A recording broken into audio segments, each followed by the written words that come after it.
Dobar dan, dakle još jedan put slušate MOJO Sound System, danas posebno izdanje MOJO Sound Sistema jer umjesto da puštam i vrtim Lazarusmana, evo njega uprizorio se uživo ovdje u studiju u Račkoga 10. Hello Lazarusman. Hello. How are you? Hello everyone, happy Friday. Yeah, for me especially happy. And you, how are you? The snow is falling. Yeah, you know. You happy about it or sad? Where I come from, it doesn't snow really. You know what I'm saying? So I'm like a child out there. I'm like, wow. It will in London. Fair. Okay, it's really nice to have you here. It's beautiful to be back. You are by far one of the most played artists on my show, but so far we haven't had the opportunity to sit down and talk. Yeah, 100%. So maybe let's start from the beginning. How did you get into music and how did you find your way into electronic music? Yeah, I have a strong performing arts background. I was a poet. I used to write a lot of poetry and I used to perform a lot of poetry on stage. You know, but the more I did it, and I spent quite a long time doing it, and you know, I started to go, where else can I take this thing? You know, where can it go? Can it go in music? And if it goes in music, what kind of music can it go with? You know, and I hadn't discovered electronic music then, but you know, one afternoon, you know, you listen to one record and it changes your life. You know, and then I was like, yeah, I want to definitely do this with electronic music. And really, I think the first time really I got the opportunity and someone gave me a chance to put my poems on their music was the German artist named Martin Stimming. And he was the first guy who said, okay, cool, let's see what you got, you know. And how did you meet? Facebook, you know. Online? Back then when Facebook was respectable. Healthy. You know what I'm saying? Yeah. Yeah, where you could just, you know, where you just shared what you did with your family. You didn't have to like take special photos. You just did, So that was then. We connected online. You know, I was still living in Johannesburg, South Africa. Mm-hmm. He was in Hamburg, Germany. So, you know, there was quite a crazy connection between two artists. But that moment really changed my life. But so far, by that time, you didn't meet in person. No. Everything happened online. We wouldn't meet in person for another like 3-4 years. Yeah. You know? That's great. Well, that's a good side of the social media. Yeah. That's when, as you said, that's when it was healthy. Yeah, that's true. And how was your childhood in? I mean, how was it like growing up in South Africa? And how did you discover and access music there? Yeah, so I mean, for us, really, I sort of I'm part of the very early generation of black South Africans that were young and saw freedom come to South Africa. You know, 1994, Nelson Mandela walks out of prison. You know, my family decide we're going to move out of a black neighborhood and live in a white neighborhood. So that was very surprising for me. You know, and you get there and the white people weren't ready yet. They weren't ready for us to be there. In Johannesburg. Yeah, and we were the first and we what to say about that? You know what I'm saying? And it was the early days then. You know, like people. What year was that? 1994. You know, so so I think that was a very interesting choice that my parents made to move out of the townships and into the suburbs definitely changed my life. Why did they do that? But, I think it was for opportunity. You know, my father got a job and he wanted to live closer to his job, and now black people were free, so we could live wherever we wanted. And my dad was like, we're gonna go live in the suburbs. I was like, all right, man, we'll go with you. And was it better for you then? It was hard in the beginning, but it was better because there was very little crime. You know, the schools were very good. We could now go to schools with other kids. We didn't have to go to schools with black kids anymore. You know, you could go with black, white, Indian. So that experience already, and that's where open up the doors. And meeting so many different people from so many different backgrounds definitely opened up my mind. And my first interaction was, you know, a white kid who had internet, you know, who showed me these things. It's like, oh, listen to this kind of music, and I lost my mind. And then I took what I was listening to in the suburbs, and I would take it to the townships and play it for the kids there, you know, and go, or I'd find ways to collect music between the two places. So it was really that exposure to something different to the world is that opened my mind, you know. But when you think about that now, isn't that crazy? It is. Totally. Yeah, it's crazy to think that, and I think about it more so that I think the older I get, because now I'm realizing that there was a crazy situation before me, and I managed to make that, and I'm the first of a generation of people who benefited from a free South Africa, you know?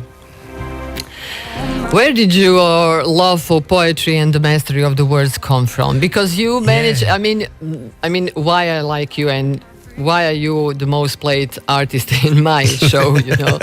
Because of your lyrics. Yes. No, okay, the music, also great, but the lyrics, for me, they are touching me deep. Yeah.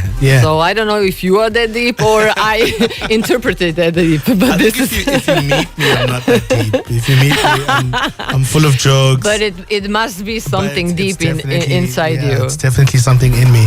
Yeah. I always wanted to try be a very different poet from other poets.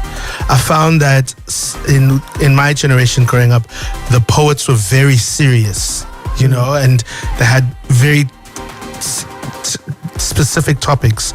I wanted to have simple words but powerful meaning, you know. I don't have to say too many things to say something that was powerful, and you know. But that's hard. Yeah, you know. To keep it very simple and to go to the bottom of the things, you know, that's mastery. Because poetry actually wants you to do that. It wants you to go. But it wants you. Okay, we are both in electronic music, and we need to be honest, the words, not that great, and you can hardly find something that is really, meaningful. So, good music, just don't, maybe some good vocals or something like that, but good, really, words hard to find. That was also my challenge, because when I was performing poetry, we had to be deep, we had to have meaning in our words, and I was like, if I'm going to make electronic music, I want to make the type of music that, yes, you like the beats of the song, but the lyrics were good. Yeah. The lyrics want to make you rewind and play the song again. Yeah. That was my mission. That's what I wanted to do.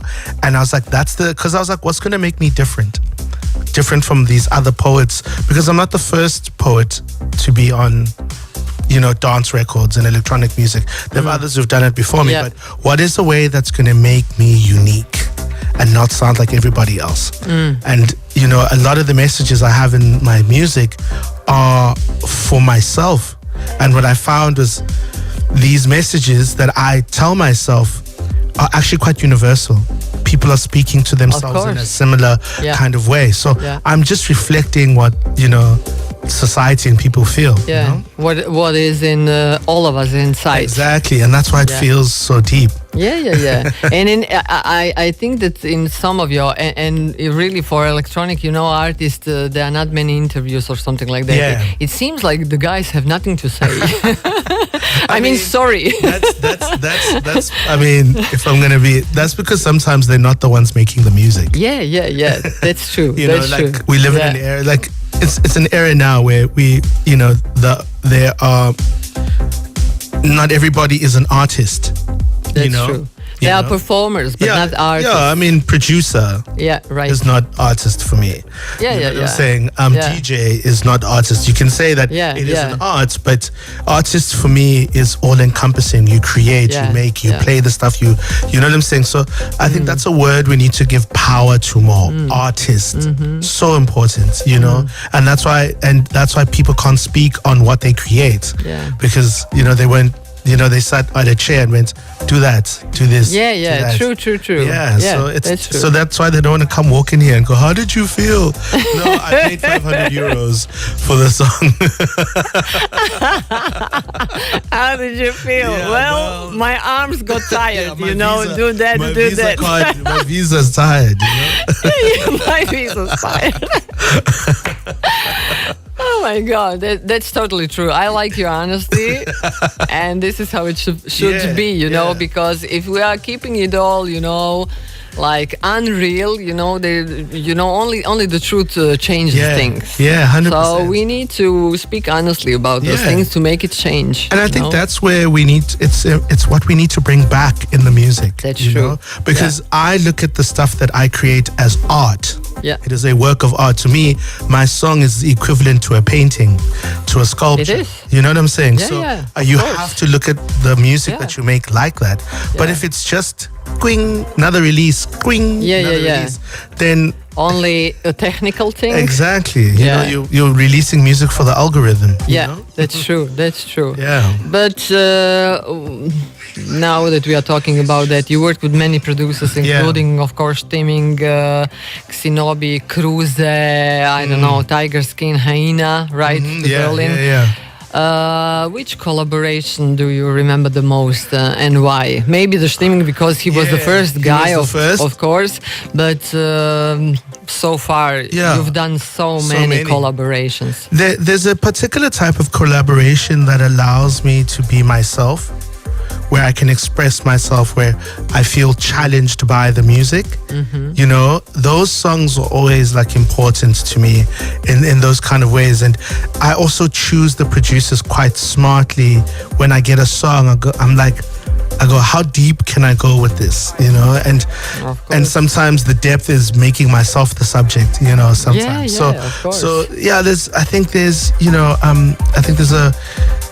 particularly those songs like there's a song called "Letter to Your Ex," you know, which I did with Greg Canning. That's a great song. That was a great song for me because that was it was an honest observation of having an ex in your life. It's like their stuff is at your house, even if not physically. But their emotions, their things, they're still the past, there. the spirit, and everything. Come get your stuff. Come get it out here. You know. so don't remind me. Yeah, you know? It's painful. Take it all. You know. So those kind of collaborations, and there's a few of them. There's that song. There's another track a little bit deeper called "The Signal," which is just me over the phone, just talking to like a person, like, you know. So really, where I kind of expose myself a little bit more and let you show. And maybe you can also stretch yourself. Yeah. You know, like I think last year, I think it was a song with King Ben. You know, I think the one was Stronger and Harder Still. You know, just how to help people move through tough emotions was something that was quite important. So, yeah, those are the ones. How do you move through tough emotions? It's in processing, you know. I think life does this thing where you go through a difficult moment, but life is still happening. Yeah. You know what I'm saying? Like you get dumped, but you have to go to work and talk to your boss. Okay, you don't have to. You know maybe. What I'm saying? Or you have to go play a DJ set. You Yeah, I know. Your heart is broken. You're like, oh, but you're like, yeah, everybody. But in all honesty, you know, all good art, most of it comes from hard times. Yeah, exactly. You know, so from suffering, you and know. a lot of my music comes from that. And so processing the thing, the feeling, going, oh my God, this sucks. Yeah. And sitting with it and be like, oh, I don't feel good.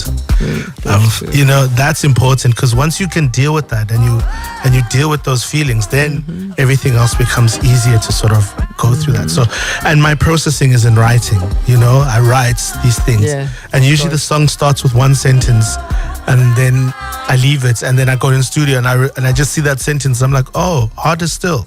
I remember what that felt like. Yeah. You know? Yeah, that's great. In your opinion, who is the most important or maybe influential African DJ or producer? Interesting. It's a cliche answer because I think it's the right answer. You know, Black Coffee, you know? But he is. Yeah, it is. I agree with you. Yeah, there's no one else. You can like it or you can like him or not like him, but he is who he is, you know? And a lot of people, he made that kind of music really popular, you know, accessible. And exactly, you know, and a lot of people, you know, started to listening to it, you know, going to these kind of parties. So so he was he was influential. Definitely.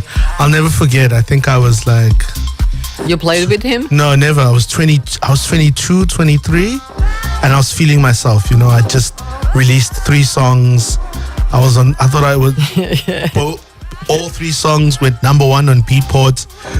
Which what does that mean? You know what I'm saying? Now I'm famous. I was like, yeah, man. I made it. I need a free car. Someone needs to give me. I need a free car, free money. So I put those 3 songs in a disc, and I took a minibus into town, and then I walked like maybe 7 kilometers to Black Coffee's record label studio, and I was like, you should listen to this, and the lady was so confused. She's like, who are you? Listen to this music. You should. They've gone number 1 on Beatport, please. And I never heard from them. I don't imagine that happened. Really? But it was interesting that even then I knew that. Maybe he didn't even get not because in this kind of people are always having this opinion. He's like arrogant or something like that. But he's a busy man. 90% of the time, you don't even get those kind of things. It doesn't get to you. Yeah, and the point for me was, I knew even at like 23 years old, as a new artist coming up, that Black Coffee was going places, and I needed to be where he was. And he went places. You know what I'm saying? Really. So shout out to that. I think he's great for us, because I think, and a lot of people's careers have benefited from him being there as well, and a lot of people get to do what they get to do. Yeah, shout out to him. True. What is your view on the electronic music scene at the moment? Times are changing, habits are changing, younger generations don't go clubbing the way my generation used to. I don't know how old are you. I didn't check, but I'm 52, and we really partied. Yeah, we did. I'm 37, so I'm almost 40. So. Yeah. So, people party in different spaces now, and while clubs are closing down, how do you see this shift, and do you have a vision of how nightlife might evolve in the future? My biggest thing with this topic is this is almost like a wave. The weird thing about electronic music is that it's a circular, it's infinite in some ways. It works in a continuous loop where it has extreme highs and then it has extreme lows, because everyone's gonna go. We've done it before. Every city's done it before, where they all walk away from the nightlife and clubs suddenly aren't that cool, and it's live events. It's doing this. Things close down. And now we're having a party in the bakery. In a bakery, like over a cappuccino. Oh my God, we don't want to be sober. And then a few years from now, they realized, oh man, this stuff is really boring. Do you remember when we used to go to basements and rooms? And so we're in that ugly moment for electronic music right now, where it's been over commercialized, and what actually needs to happen now is, we're going back to the deep now, like where to the underground. Yeah, where the people. Where is the best? Exactly. Where is the best? That's where the people who remain now that the fat is going. Clubbing was like, oh my gosh, look at me, I'm getting into Barkind, but I can only show you the door. Yeah. No, that's true. That's true. When that goes away, the people that return, that will keep it going, that have always kept it going, are the purists, the people who love this genre. So I'm not stressed. This is nothing new for the genre. It's I agree. It's maybe more visible and far worse than before, but I'm starting to find even the guys that I'm talking to are going, I want to go back to making stuff I love. I just feel like I want to play smaller parties. Some guys are creating different aliases. And just even to play smaller shows. and this is also happening with really, really famous DJs. They are not even want to do like these big things, They play as one person. That's true. Some unknown name, and you see him at a party of about 500 people. You're like, I know this guy. Yeah, because it's a better atmosphere, because the problem is when this is so popular, everybody is going there because they want to be seen, 100%. And not because they are really enjoying their own music. And you cannot make a good atmosphere when you don't enjoy the music, But the people who want to be seen are not from here. They're visitors, they're tourists. because we never were. You know what I'm saying? True, and you can see them. These people were listening to Drake 2 weeks ago. Or even worse. You know, it's like they're like, oh, I'm doing this thing because it's cool right now. That's for true. some of us, it's been cool our entire lives. Yeah, that's true. That's true. Yeah. Yeah, so I agree. Fine. Yeah, I agree. And there is more fun in underground. Yeah. Totally. Now it's time for the real stuff, you know? Yeah. True. I agree with you. And okay, let's talk about you in this kind of area. How do you see your music career evolving in the future? You know, do you have ambition? I know what is your ambition about winning a Grammy, becoming a millionaire, having a clear long-term vision? You know, or you simply follow your creative impulse and see where it takes you to? Yeah, well, it's not a secret. I'm definitely trying to win a Grammy.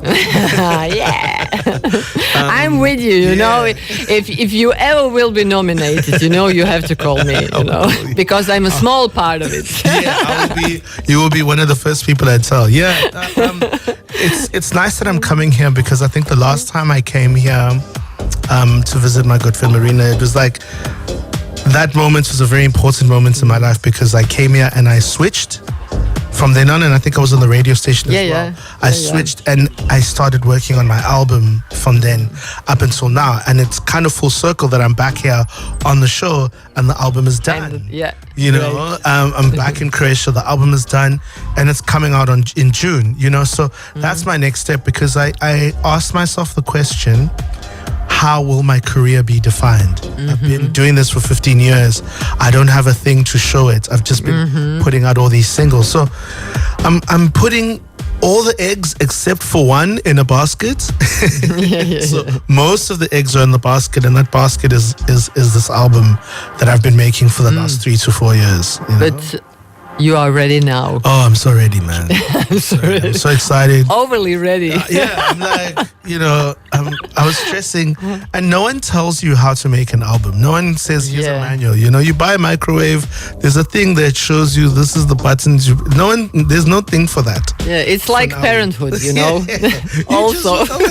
Like, welcome. Oh, it's a baby. It's yours. What now? 100%. Well, it's the same with the album, you know. Exactly. So I felt like I was losing my mind at some point. You know, you walk away from it for, I think I didn't work. I didn't make any music for 3 months. I woke up in bed and I was like, am I still making an album?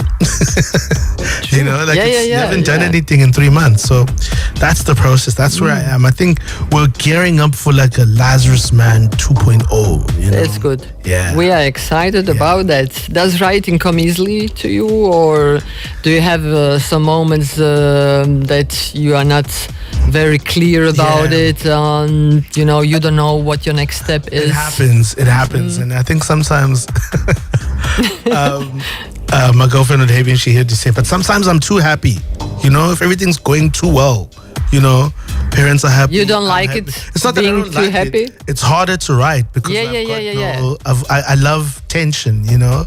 I'm not saying I want things to be, you know, messed up. Yeah. But if it's too soft, I get worried, you know, and then my ideas are coming to your head because you don't have problems. Yeah. I'm so scared of being rich. I'm like, these people are fucked up. What would I do with this money? Like, every problem I can solve. Well, nothing anymore, right? You know, so it's always interesting, you know, and I think and that tension comes usually from like, you know, doing a little bit of work, trying things out, pushing myself through. Once I'm in spaces where I feel like I need to push myself more, the writing comes easily. You know? Yeah, I totally agree with you. I think it's better to be in the, you know, neither poor or neither filthy rich, because I don't think middle ground is amazing. Middle ground is the golden rule of happy life. You know, in everything. A little bit of that yin and yang. You know. Totally. Do you consider yourself a spiritual person? Yeah, I think so. You know, I may not like say it, but like in my personal capacity, like, you know, and sometimes it's so weird. Like I listen to songs back, and I'm like, did I say this? Did I write this? Like, wow. Yeah, because you don't have to be spiritual. I mean, it's not be meditating or something. It doesn't make you spiritual. Even either you are connected with some higher self, and I think that artists, most of the artists are, but only it depends how aware you are of that connection. 100%. And I think I'm aware of it. Like I feel like between like worlds, I'm like this medium where the information transfers through. Channel. Yeah, that's exactly it. And and you're right, there are other channels that are working differently. Yeah. And someone's, turning knobs here and there, releasing valves, closing other ones, So I definitely feel very, very spiritual in that sense. Yeah. I mean, this is something that I get from your music, That's why I'm asking you this, because I would say, without meeting you, that you are, Yeah, 100%. Yeah. It might take you a while to find out that I am. Well, not really.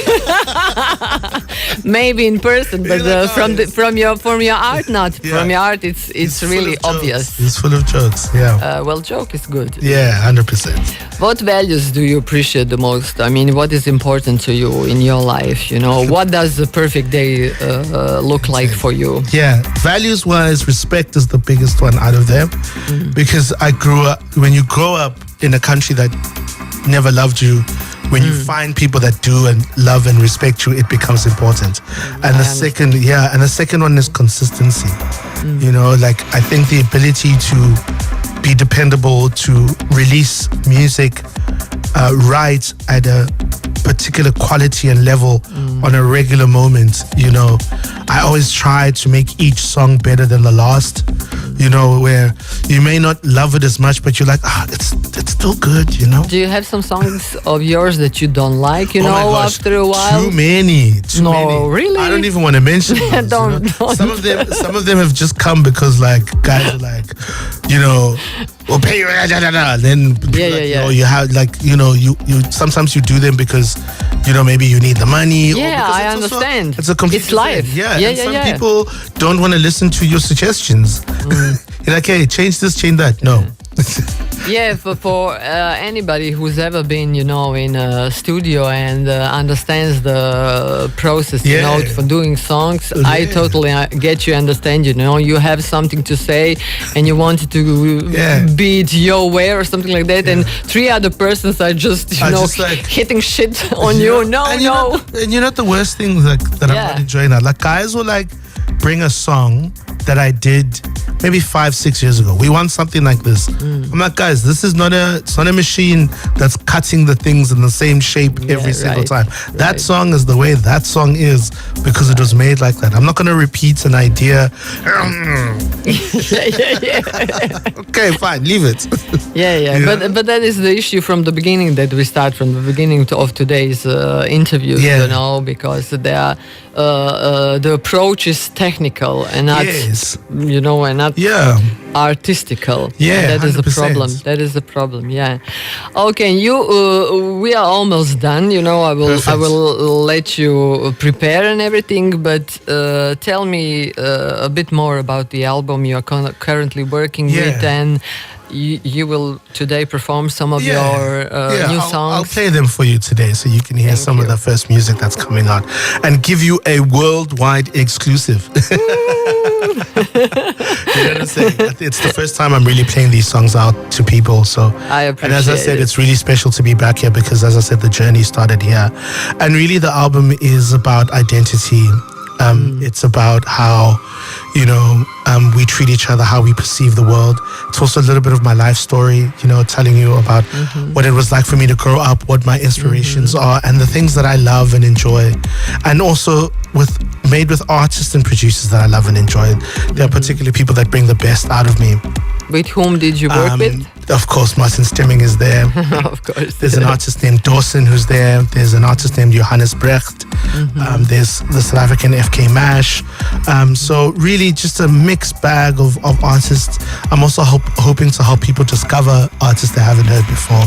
But just, all around and different, jazzy, deep, tribal, grooves. tech, groove, slow. So it's all nice and I already like Yeah, it. that's Thank you so Thank you much that so you much. came and looking forward. I will leave you now that you can prepare Thank you, yourself. thank you.